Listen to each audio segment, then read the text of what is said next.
capacité d'accueil de ce centre comme est d'environ 108 patients par semaine.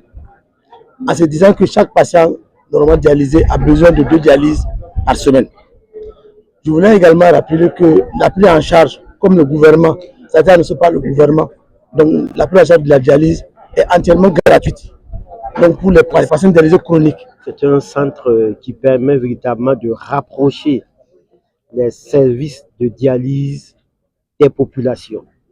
Nous l'avons vu, il y a des patients qui étaient en besoin de dialyse et qui ne pouvaient pas en disposer parce que les files d'attente sur Ouaga, Bobo Dioulasso sont saturées. Et ces patients, dorénavant, ont accès à l'hémodialyse sur place à Gawa, dans le Dior.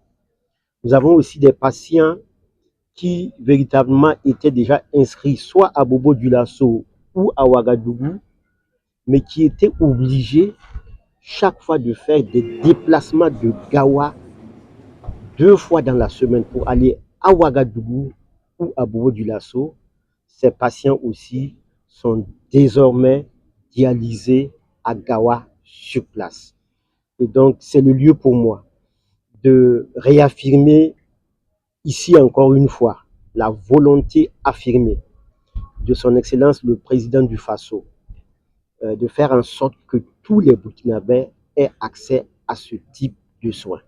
Je voudrais aussi saisir cette occasion pour féliciter chaleureusement le gouverneur de région pour son leadership dans le suivi de la mise en œuvre de la haute instruction qui m'a été donnée par son Excellence Monsieur le Premier ministre pour que ce centre soit enfin ouvert.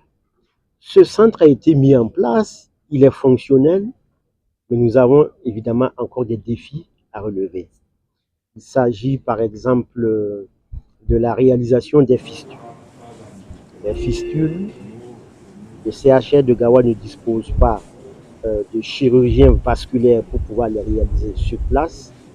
Et nous allons travailler à faire en sorte qu'en attendant que le CHR puisse en disposer, que des missions puissent être réalisées pour venir les réaliser sur place.